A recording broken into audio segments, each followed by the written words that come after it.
മുൻ DGP Jacob Thomas പൂർണ്ണ ഗണവേഷത്തിൽ Ernakulam പള്ളിക്കരയിലെ RSS Vijayadashami പഥസഞ്ചലനത്തിൽ പങ്കെടുക്കുന്നതാണ്. Shahbaz Ahmed നമുക്കൊപ്പം. ഷാബാസ് അഹമ്മദ്, പൂർണ്ണമായും താൻ RSSന്റെ ഭാഗമായി പരിപാടികളിലേക്ക് അതോടൊപ്പം തന്നെ മുൻനിരയിൽ തന്നെ ഉണ്ടാകും എന്നത് ജേക്കബ് തോമസ് തന്നെ വ്യക്തമാക്കിയതാണ്. ഇപ്പോൾ പൂർണ്ണ ഗണവേഷത്തിൽ അദ്ദേഹം പരിപാടിയിൽ പങ്കെടുക്കുന്ന ദൃശ്യങ്ങളാണ് നമ്മൾ കാണുന്നത്.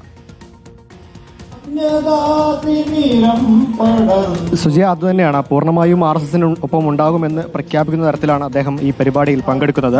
എറണാകുളം ജില്ലയിലെ പള്ളിക്കരയിൽ നടക്കുന്ന വിജയദശമി ദിനത്തിലെ പഥസഞ്ചലനത്തിലാണ് ജേക്കബ് തോമസ് ഈ RSSന്റെ യൂണിഫോമായ ഗണവേഷം ധരിച്ചുകൊണ്ട് എത്തിയിരിക്കുന്നത്. RSSന്റെ വെള്ള ഷർട്ടും ഈ കാക്കി പാൻറ്റും അടങ്ങുന്ന യൂണിഫോം ധരിച്ചുകൊണ്ടാണ് അദ്ദേഹം എത്തിയത്.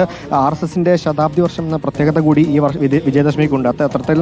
അത്രത്തോളം പ്രധാനപ്പെട്ട ഒരു പരിപാടിയിലാണ് ഈ മുൻ DGP ആയിട്ടുള്ള ജേക്കബ് തോമസ് ഗണവേഷം ധരിച്ച് RSSന്റെ ഭാഗമായിരിക്കുന്നത്. ജേക്കബ് തോമസ് കഴിഞ്ഞ കുറെ കാലമായി BJPയുമായും RSSുമായും ഒക്കെ അടുത്ത ബന്ധം പുലർത്തിയിരുന്നു. പല വിഷയങ്ങളിലും RSSനോട് ചേർന്ന നിലപാട് തന്നെയായിരുന്നു അദ്ദേഹം എടുത്തത്. 2021 നിയമസഭാ തെരഞ്ഞെടുപ്പിൽ ഇരിങ്ങാലക്കുടയിൽ നിന്ന് BJP സ്ഥാനാർത്ഥിയായും അദ്ദേഹം മത്സരിച്ചിരുന്നു. ഇതിനു മുമ്പും ജേക്കബ് തോമസ് RSSന്റെ വിവിധ പരിപാടികളിൽ പങ്കെടുത്തിട്ടുണ്ട്. ഈ പോലീസ് സേനയിൽ നിന്ന് വിരമിച്ച ശേഷമാണ് ജേക്കബ് തോമസ് സംഘപരിവാർ പ്രസ്ഥാനങ്ങളുമായി ഒരുപാട് അടുത്തത്. അദ്ദേഹം നേരത്തെ തന്നെ പ്രഖ്യാപിച്ചിരുന്നു RSSന്റെ മുഴുവൻ സമയ പ്രവർത്തനം ആവുകയാണ് എന്ന കാര്യം നേരത്തെ തന്നെ പ്രഖ്യാപിച്ചതാണ്. ഈ സേവനം ചെയ്യാൻ പറ്റിയ ഇടം RSS ആണെന്നും അദ്ദേഹം നേരത്തെ തന്നെ പറഞ്ഞിരുന്നു. എന്നാൽ ഇതാദ്യമായാണ് ഈ RSSന്റെ യൂണിഫോമായ പൂർണ്ണ ഗണവേഷത്തിൽ ജേക്കബ് തോമസ് RSSന്റെ ഒരു പരിപാടിയിൽ പങ്കെടുക്കുന്നത്. എറണാകുളം പള്ളിക്കരയിലെ RSSന്റെ വിജയദശമി ദിനത്തോടനുബന്ധിച്ച് നടക്കുന്ന ഈ പഥസഞ്ചലനത്തിന്റെ ഈ സമ്മേളന നഗരിയിലാണ് ഇപ്പോൾ അദ്ദേഹം ഉള്ളത്. ഇപ്പോൾ ഈ RSSന്റെ നേതാക്കളോടൊപ്പം അദ്ദേഹം ഈ വേദിയിൽ തന്നെ ഇരിക്കുകയാണ്.